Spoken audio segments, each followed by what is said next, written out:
무한리필 고깃집 갈 때 혹시 이런 다짐 해본 적 있으세요? 오늘 제대로 본전 뽑고 온다. 다들 한 번쯤은 해보죠. 왠지 씨름부 선수들처럼 엄청나게 많이 먹는 손님이 들어가면 사장님 표정이 굳어질 것 같잖아요. 네네, 그럴 거라고 생각하죠. 그런데 말이죠. 2026년 현재 사장님들이 정말 두려워하는 손님은 따로 있다고 합니다. 어쩌면 아주 평범해 보이거나 심지어 고기를 적게 먹는 손님일 수도 있어요. 맞아요. 그게 바로 이 비즈니스 모델의 핵심적인 딜레마죠. 겉보기에는 한없이 푸짐하고 저렴해 보이지만 그 이면에는 정말 아슬아슬한 줄타기 같은 경계 모델이 숨어 있거든요. 줄타기라는 표현이 딱 맞네요. 오늘 바로 그 비밀을 하나씩 풀어보려고 합니다. 그래서 오늘 이 무한리필 고깃집들이 어떻게 이렇게 아슬아슬하게 돈을 버는지, 그리고 도대체 어떤 손님들 때문에 사장님들이 밤잠을 설치는지 그 속사정을 경제학으로 한번 제대로 파헤쳐 보려고요. 좋습니다.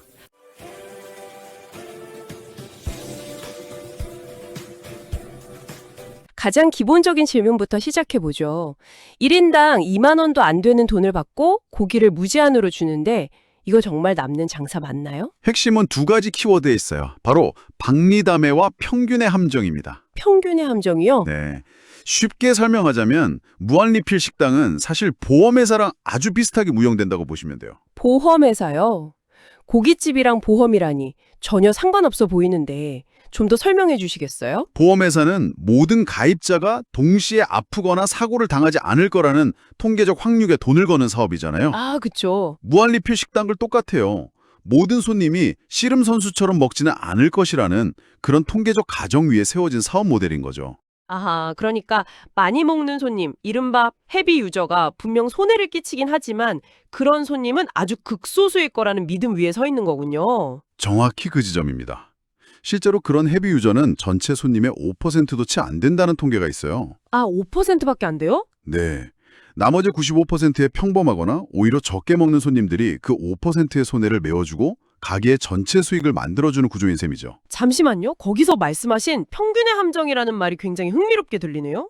모든 손님이 평균만큼 먹을 거라고 가정하는 게 왜 함정이 되는 거죠? 그게 함정인 이유는 현실 세계에 평균적인 손님이라는 건 사실 거의 존재하지 않기 때문이에요. 아, 그렇겠네요. 씨름 선수처럼 먹는 5%와 입이 점아 몇 점 못 먹는 30%가 있고 나머지 사람들이 그 사이에 넓게 분포하는 거죠. 네네. 사장님은 이 분포 전체를 관리해야지 존재하지도 않는 가상의 평균만 보고 있다가는 이 5%의 헤비 유저에게 특혜 당할 수 있는 거예요. 그게 바로 함정이죠. 와, 듣고 보니 그렇네요. 실제 수치로 보면 더 와닿을 것 같아요.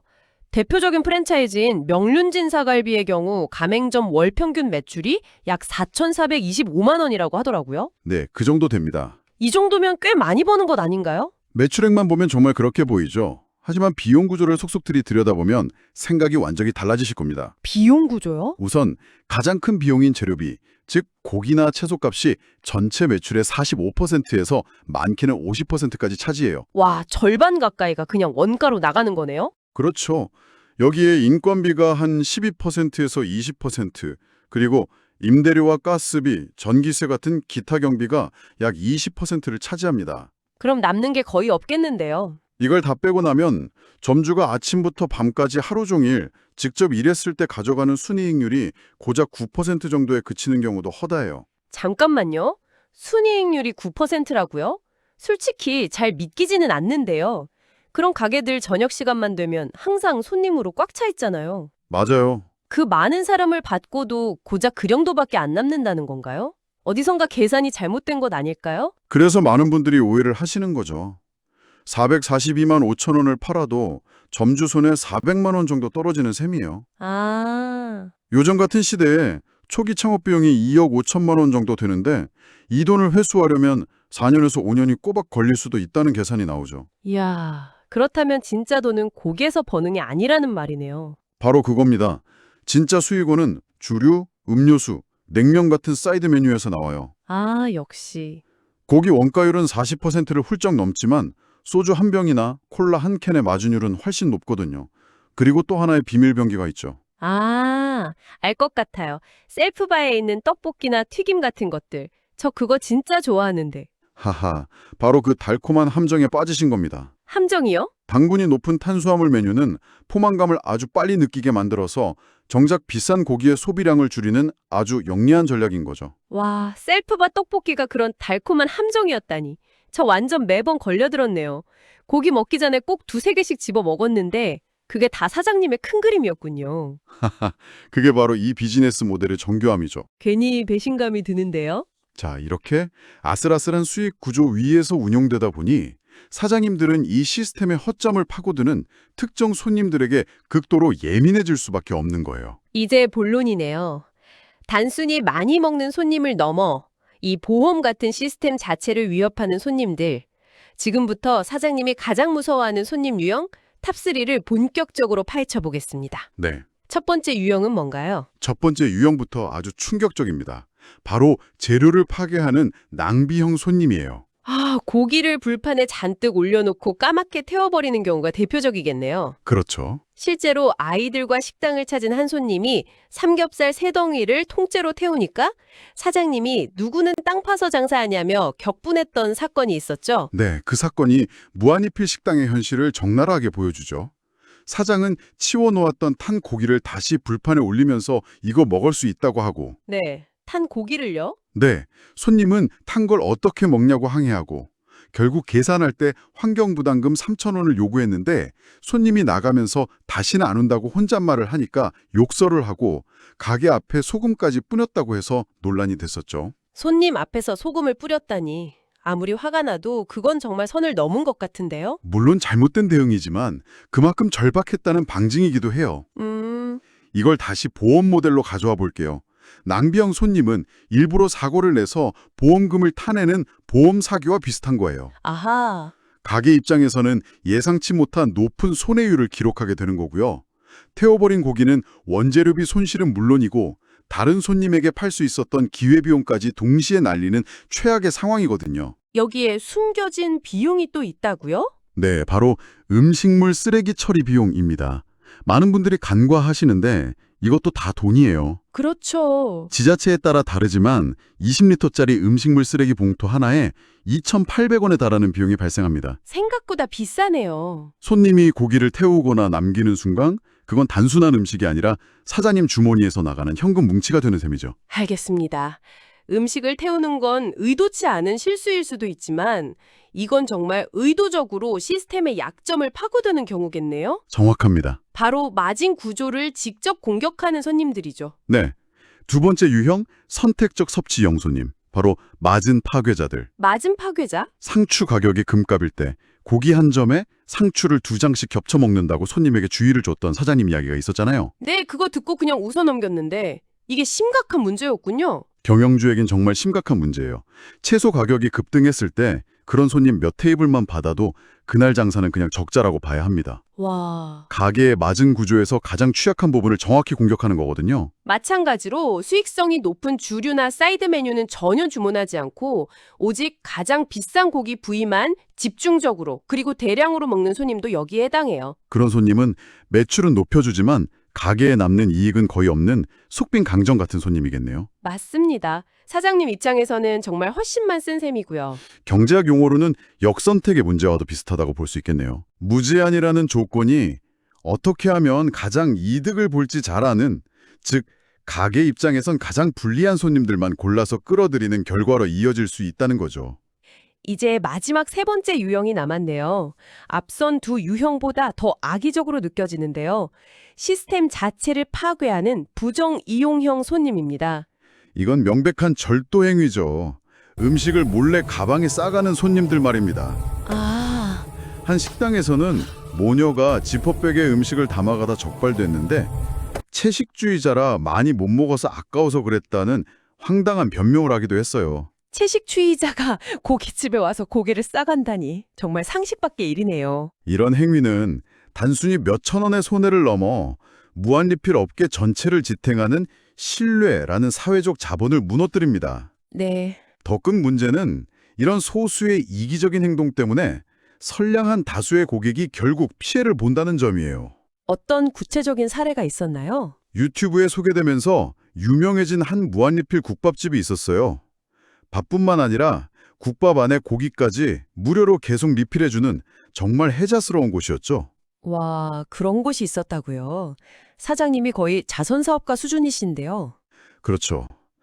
그런데 방송 이후에 소문을 듣고 찾아온 일부 손님들이 도를 넘는 리필을 요구하고 음식을 대량으로 남기는 일이 급증했어요. 아이고, 결국 사장님은 계속되는 적자를 감당하지 못하고 눈물을 먹으며 무료였던 고기 리필을 2,000원의 유료 추가 방식으로 전환할 수밖에 없었습니다. 아, 결국 모두가 누리던 파격적인 혜택이 일부 사람들 때문에 사라져버린 거군요.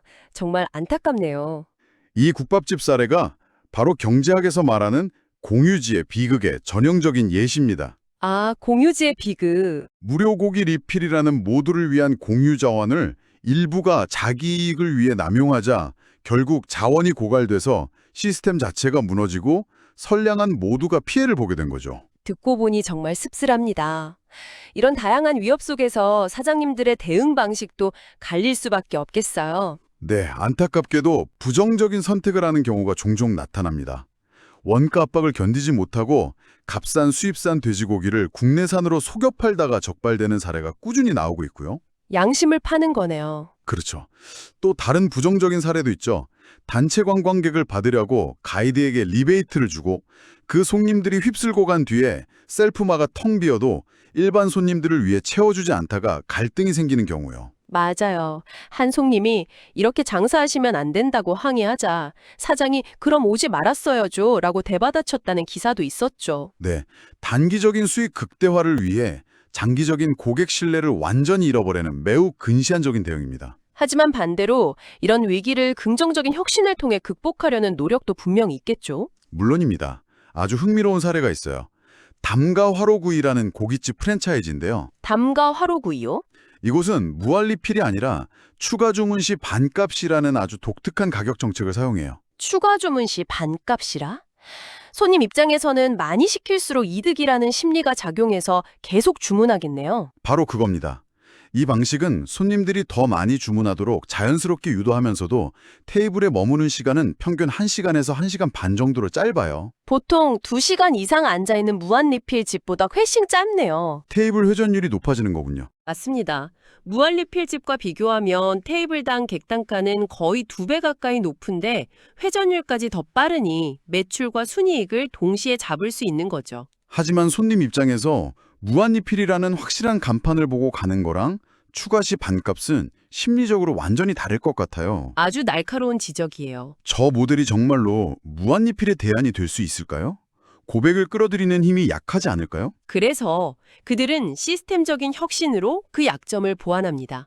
예를 들어 주방 동선을 최적화하고 셀프바를 효율적으로 운영해서 인건비 비중을 업계 평균인 20%보다 훨씬 낮은 12-13% 수준으로 유지해요. 아, 비용을 줄이는군요. 네, 그렇게 아낀 비용으로 고기 품질을 높이는 거죠.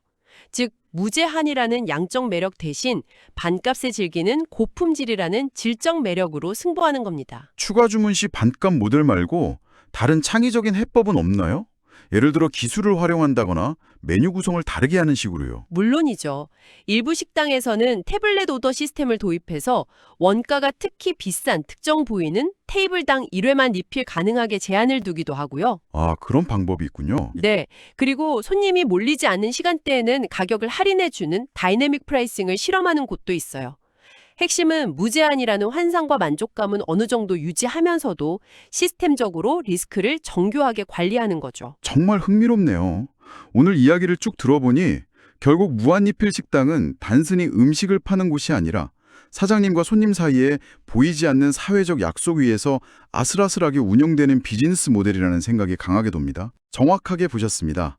식당은 합리적인 가격에 양질의 음식을 제공할 의무가 있고 손님은 그 음식을 소중히 다루고 시스템을 존중할 책임이 있는 거죠. 네. 이 균형이 깨질 때 오늘 우리가 이야기한 여러 문제들이 터져 나오는 겁니다. 오늘 저녁 혹시 무한리필 식당에 가실 계획이 있다면 오늘은 기필코 본전을 뽑겠다는 비장한 생각보다는 맛있는 한 끼를 기분 좋게 즐기겠다는 가벼운 마음으로 가보는 건 어떨까요? 아주 좋은 제안이네요.